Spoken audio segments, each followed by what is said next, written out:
Assalamualaikum warahmatullahi wabarakatuh. Selamat siang semua. Kami dari kelompok 9 akan mempresentasikan tugas kelompok kami, yaitu keterampilan membaca. Keterampilan membaca dibagi menjadi dua, membaca pemahaman dan membaca kritis. Saya Vita Rindraha, nomor NPM 2191102227. Saya sebagai pemateri dan sebagai moderator dari kelompok 9. Di sini saya akan memperkenalkan kelompok saya. Perkenalkan, nama saya Jessica Christine Sagala. Perkenalkan, nama saya Suci Putri Nadia, NPM 219110144. Perkenalkan, nama saya Wendy Aditya Simatupang, NPM 219110318. Perkenalkan, nama saya Teddy Anggoro, saya dari kelompok 9.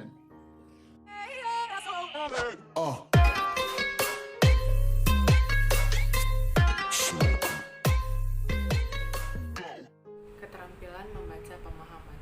Pada dasarnya, bahasa Indonesia memiliki 4 aspek keterampilan yang saling berkaitan, yaitu membaca, menyimak, menulis, dan berbicara. Keterampilan membaca merupakan salah satu proses komunikasi tulisan. Membaca merupakan hal yang penting bagi individu untuk menjadi pribadi yang paham dan kritis terhadap lingkungan. Membaca merupakan salah satu keterampilan yang sangat penting untuk dimiliki setiap individu dan bermanfaat bagi kehidupan seseorang. Hal ini sejalan dengan pendapat Iskandar Wasid dan Sunendar yang mengatakan bahwa membaca pemahaman adalah hal yang penting bagi pengembangan pengetahuan karena persentase transfer ilmu pengetahuan terbanyak terdapat melalui membaca. Menurut Kamus Besar Bahasa Indonesia, membaca merupakan turunan kata dasar baca dengan diikuti imbuhan mem, yang artinya melihat serta memahami isi dari apa yang tertulis dan mengeja atau melafalkan apa yang tertulis. Sedangkan pemahaman adalah turunan dari kata paham yang artinya proses, cara, dan perbuatan memahami atau memahamkan bahasa sumber dan bahasa sasaran yang sangat penting bagi penerjemah. Jadi, membaca pemahaman adalah perbuatan seseorang untuk memahami apa yang tertulis dalam bacaan. Menurut Smith, membaca pemahaman merupakan salah satu kegiatan atau aktivitas yang dilakukan pembaca untuk menghubungkan informasi baru dengan informasi lama dengan tujuan untuk mendapat pengetahuan baru. Sedangkan menurut Tarigan, membaca pemahaman adalah sejenis membaca yang bertujuan untuk memahami standar-standar atau norma-norma kesastraan, drama tulis, resensi kritis, dan pola-pola fiksi. Berdasarkan berbagai pengertian di atas, secara sederhana dapat disimpulkan bahwa membaca pemahaman adalah kegiatan membaca untuk memahami isi bacaan, baik yang tersirat maupun tersurat dalam bacaan tersebut. Ada 3 hal pokok dalam membaca pemahaman, yaitu pengetahuan dan pengalaman yang telah dimiliki tentang topik. Yang kedua, menghubungkan pengetahuan dan pengalaman dengan teks yang akan dibaca. Ketiga, proses memperoleh makna secara aktif sesuai dengan pandangan yang dimiliki pembaca. Adapun membaca mempunyai tujuan, yaitu seseorang yang membaca dengan suatu tujuan cenderung lebih memahami dibandingkan orang yang tidak punya tujuan. Sedangkan untuk membaca pemahaman sendiri memiliki tujuan untuk mendapatkan informasi yang mendalam serta pemahaman tentang apa yang dibaca. Dan dalam membaca pemahaman juga dibutuhkan berbagai aspek. Untuk mencapai tingkat pemahaman yang dibutuhkan ada beberapa aspek, yaitu yang pertama, memahami pengertian sederhana seperti leksikal, gramatikal, dan retorikal. Yang kedua, memahami signifikansi atau makna. Yang ketiga ialah mengevaluasi atau penilaian dari sebuah bacaan. Yang keempat, kecepatan membaca yang fleksibel yang disesuaikan dengan keadaan. Dalam membaca pemahaman sendiri, pembaca tidak hanya dituntut sekedar memahami isi bacaan, tetapi juga harus mampu mengevaluasi dan menganalisis sebuah bacaan. Prinsip membaca pemahaman. Beberapa prinsip membaca pemahaman menurut McLaughlin N.M. Allen melalui Farida Rahim 2008 ialah: A. Pemahaman merupakan proses konstruktivis sosial. B. Guru membaca yang profesional atau unggul mempengaruhi belajar siswa. C. Strategi dan keterampilan membaca bisa diajarkan. D. Membaca hendaknya terjadi dalam konteks yang bermakna. E. Pembaca yang baik memegang peranan yang strategis dan berperan aktif dalam proses membaca. F. Perkembangan kosakata dan pembelajaran mempengaruhi pemahaman membaca. G. Keseimbangan kemahiraksaraan adalah kerangka kerja kurikulum yang membantu perkembangan pemahaman. H. Siswa menemukan manfaat membaca yang berasal dari berbagai teks pada berbagai tingkatan kelas. I. Asesmen yang dinamis menginformasikan pembelajaran membaca pemahaman. J. Pengikut sertaan adalah suatu faktor kunci pada proses pemahaman. Selanjutnya, tingkatan membaca pemahaman. Yang pertama, pemahaman literal. Pemahaman literal adalah kemampuan dalam memahami isi teks bacaan secara tersurat. Tingkat pemahaman literal merupakan tingkat terendah dalam tingkat membaca pemahaman. Yang kedua, pemahaman inferensial. Pemahaman inferensial adalah keterampilan dalam memahami informasi dari teks secara tidak langsung atau tersirat.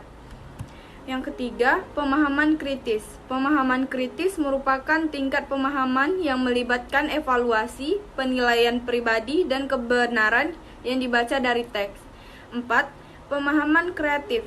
Pemahaman kreatif merupakan tingkat pemahaman yang paling tinggi dalam membaca pemahaman.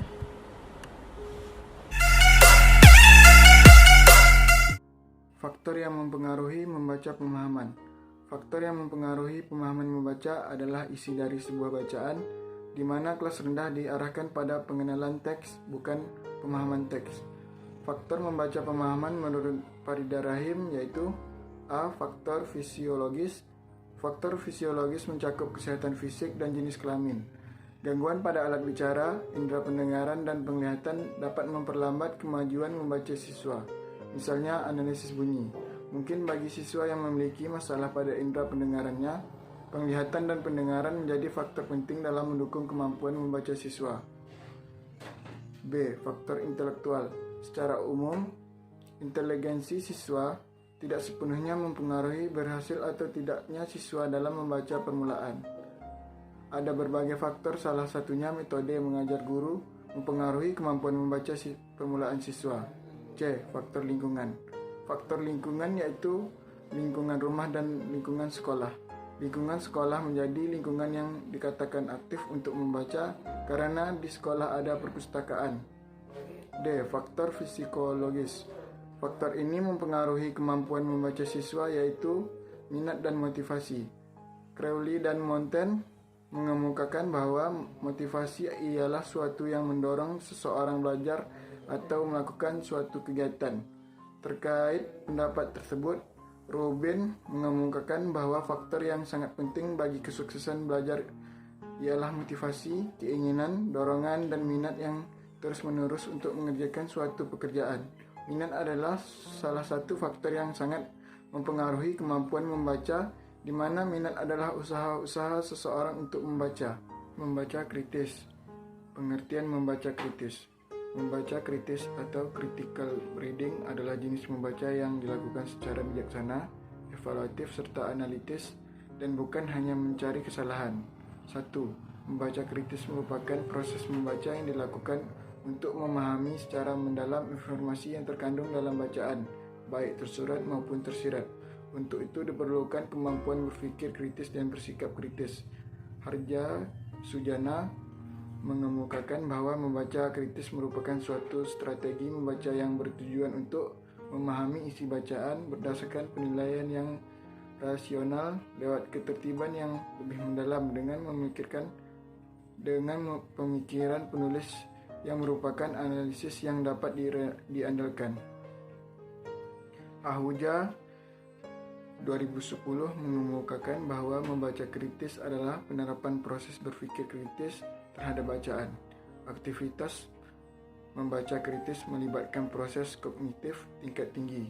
berkaitan dengan proses kognitif, Nur Haidi 2010 menguraikan 5 aspek keterampilan membaca kritis yang mencakup A. Menginterpretasi, B. Menganalisis, C. Mengorganisasi, D. Menilai, E. Menerapkan.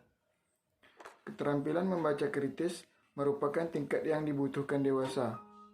Membaca harus mampu memilah dan memilih informasi yang diberikan sebelum memanfaatkannya. Beragam bahan bacaan yang beredar dengan beragam media disajikan dengan tujuan-tujuan tertentu, tidak semata-mata hanya memberikan informasi.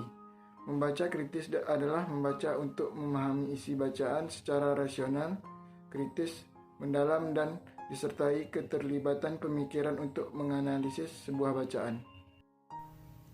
Ciri-ciri membaca kritis. 1. Kegiatan membaca yang dilakukan tidak berhenti sampai pada saat ia selesai membaca buku. 2. Ia mampu menerapkan hasil membacanya untuk kehidupan sehari-hari. 3. Muncul perubahan sikap serta tingkah laku setelah proses membaca dilakukan. 4. Hasil membaca akan berlaku dan diingat sepanjang masa. 5. Mampu menilai secara kritis dan kreatif bahan-bahan bacaannya.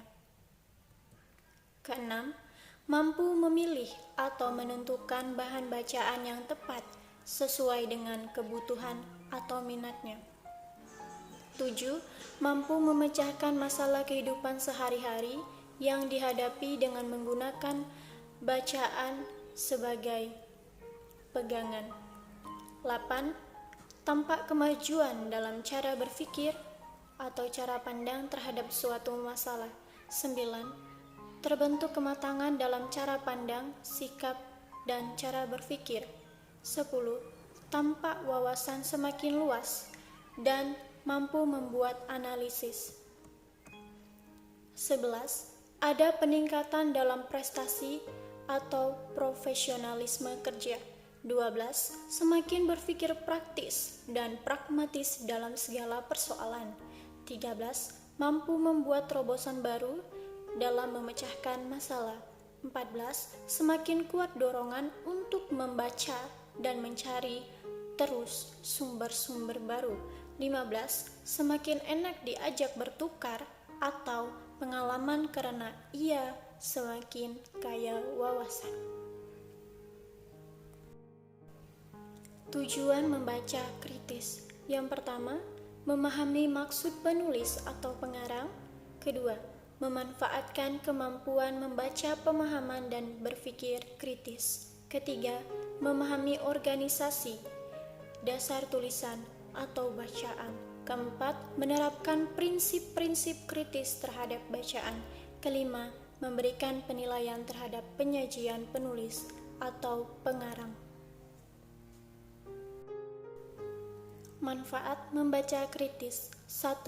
Pemahaman yang mendalam dan keterlibatan yang padu sebagai hasil usaha menganalisis sifat-sifat yang terdapat dalam bacaan.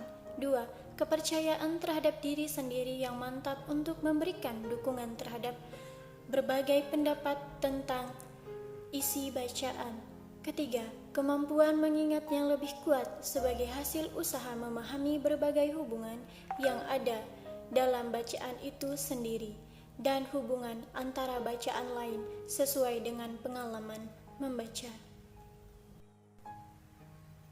Prosedur pembelajaran membaca kritis. Dalam pembelajaran membaca kritis, Tomasek mengembangkan aktivitas pembelajaran membaca kritis dari proses membaca untuk membentuk pemahaman kritis. Rangkaian pembelajaran dibagi dalam 6 tingkatan aktivitas, yaitu yang pertama, identifikasi masalah atau isu. Pembaca menemukan permasalahan utama dalam teks serta menganalisis. Kedua, membuat koneksi. Mahasiswa menghubungkan antara pengetahuan dan pengalaman yang dimiliki dengan teks yang dibaca. Ketiga, menginterpretasi bukti. Mengidentifikasi bukti yang diajukan penulis untuk mendukung argumen, asumsi, dan sudut pandang penulis. Keempat, menantang asumsi. Pembaca menilai dan menguji argumen dan validitas argumen penulis. Kelima, membuat aplikasi pembaca menerapkan konsep atau pengetahuan dari teks yang dibaca. 6. Mengambil sudut pandang yang berbeda. Pembaca mengembangkan ide atau gagasan atau pandangan yang berlawanan dengan sudut pandang penulis. Keterampilan membaca kritis. Aktivitas membaca dibentuk dari keterampilan-keterampilan berpikir kritis. Berdasarkan level kognitif, keterampilan membaca kritis dibagi menjadi 6 tingkatan secara berjenjang. Fashion 1990, 2013, dan 2015, yakni 1. Keterampilan menginterpretasi. Keterampilan yang digunakan untuk memahami dan mengungkap makna atau arti secara luas dari berbagai peristiwa. Keterampilan menginterpretasi memiliki subketerampilan, yakni A. Mengategorikan, terdiri atas merumuskan kategori secara tepat melalui informasi dalam teks dan menggambarkan situasi atau sudut pandang yang tertentu. B. Menjelaskan arti, terdiri atas mendeteksi pilihan bahasa, kosakata atau kalimat yang menggambarkan tujuan, nilai atau pandangan yang terkandung dalam teks. C. Mengklasifikasi makna, terdiri atas tafsiran yang terkandung dari pilihan bahasa, ide, konsep, perilaku atau peristiwa tertentu, dan menggunakan deskripsi untuk menanggapi tujuan, nilai-nilai, dan pandangan yang disajikan dalam teks. 2. Keterampilan menganalisis, keterampilan untuk mengidentifikasi dan menghubungkan pernyataan atau pertanyaan untuk mengekspresikan penilaian, alasan, atau opini. Subketerampilan yang terdiri atas A. Mendeteksi gagasan, yaitu menentukan maksud tersembunyi atau terselubung, membandingkan ide, konsep, atau pernyataan, dan mengidentifikasi isu atau masalah. B. Mendeteksi argumen, yakni menentukan pernyataan yang mendukung atau bertentangan dengan pendapat atau sudut pandang. 3. Keterampilan menginferensi, keterampilan mengidentifikasi elemen yang diperlukan untuk menarik kesimpulan, membuat dugaan hipotesis, dan mempertimbangkan informasi yang subketerampilan terdiri atas A. Menarik kesimpulan, yaitu menentukan dan menyusun kesimpulan secara tepat disertai bukti yang mendukung. B. Mempertimbangkan bukti, yakni menyusun informasi yang mendukung pernyataan. C. Mengajukan alternatif, terdiri atas menilai informasi yang relevan dengan menentukan kebenaran, merumuskan alternatif untuk menyelesaikan masalah, dan melakukan berbagai kemungkinan konsekuensi. 4. Keterampilan mengevaluasi, keterampilan untuk menilai kredibilitas pernyataan yang didasarkan persepsi atau pendapat. Subketerampilan terdiri atas A. Menilai klaim, terdiri dari menilai kredibilitas informasi atau pendapat dan menilai faktor-faktor yang mempengaruhi munculnya pandangan tertentu. B. Menilai argumen, terdiri atas mengungkap kelemahan dari argumen. 5. Keterampilan mengeksplanasi, keterampilan untuk menyatakan atau memberikan penjelasan tentang informasi atau data berbasis bukti, konsep, metode, dan kriteria. Subketerampilan terdiri atas menyatakan hasil, yakni memproduksi pernyataan yang akurat sebagai hasil analisis dan evaluasi. B. Membenarkan prosedur, terdiri dari menilai acara penyajian informasi untuk mengungkap objektivitas penulis. C. Menyajikan argumen, yakni menyajikan gagasan untuk menerima atau menolak pendapat atau pandangan tertentu. 6. Keterampilan meregulasi diri, keterampilan meregulasi diri adalah keterampilan untuk memantau kegiatan kognitif melalui analisis dan evaluasi terhadap diri sendiri. Subketerampilan terdiri atas A. Penilaian diri, yaitu merefleksikan pandangan atau tindakan pribadi yang dilandasi tindakan dominatif atau prasangka dan mengungkap faktor-faktor dalam diri sendiri untuk menerima atau menolak tindakan tertentu. B. Koreksi diri, yakni merumuskan solusi mengatasi pemikiran dan tindakan diri sendiri. Teknik membaca kritis, mengerti isi bacaan, menguji sumber penulis, interaksi antara penulis dan membaca, terbuka terhadap gagasan penulis. Ragam membaca kritis, membaca cepat atau sekilas untuk membaca topik, membaca cepat untuk informasi khusus, membaca teliti untuk informasi rinci, membaca kritis tulisan atau artikel ilmiah, menggali tesis atau pernyataan yang salah, meringkas butir-butir penting setiap artikel, memahami konsep-konsep penting, pandangan ahli, hasil penelitian dan teori, menentukan bagian yang akan dikutip, menentukan implikasi dari bagian atau sumber yang dikutip, menentukan posisi penulis sebagai pengutip. Kesimpulan. Dari uraian di atas, kita dapat mengambil kesimpulan, yaitu membaca pemahaman dan membaca kritis memiliki hubungan. Maksudnya ialah dalam kegiatan membaca biasanya membutuhkan tingkatan keterampilan membaca pemahaman dan membaca kritis, di mana membaca harus memahami secara baik apa yang menjadi bahan bacaan, dan setelah membaca harus bisa atau mampu mengevaluasi dan menganalisis bacaan tersebut. Membaca merupakan salah satu keterampilan yang sangat penting untuk dikuasai oleh setiap individu. Membaca juga merupakan faktor utama dalam pendidikan, karena dengan membaca kita dapat tahu apa maksud dan tujuan penulis dalam membuat bahan bacaan, sehingga setiap mahasiswa yang rajin dalam membaca akan mendapat pengalaman dan mendapat wawasan serta mampu berpikir kritis dalam kehidupan sehari-hari.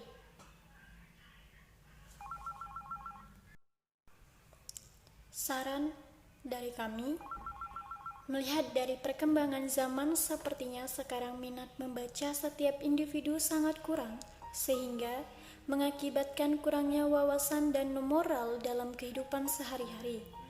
Kita berharap semoga dalam situasi apapun membaca menjadi kunci dalam menjalani aktivitas, karena dengan membaca kita dapat mengetahui, memahami, serta menganalisis sebuah bacaan.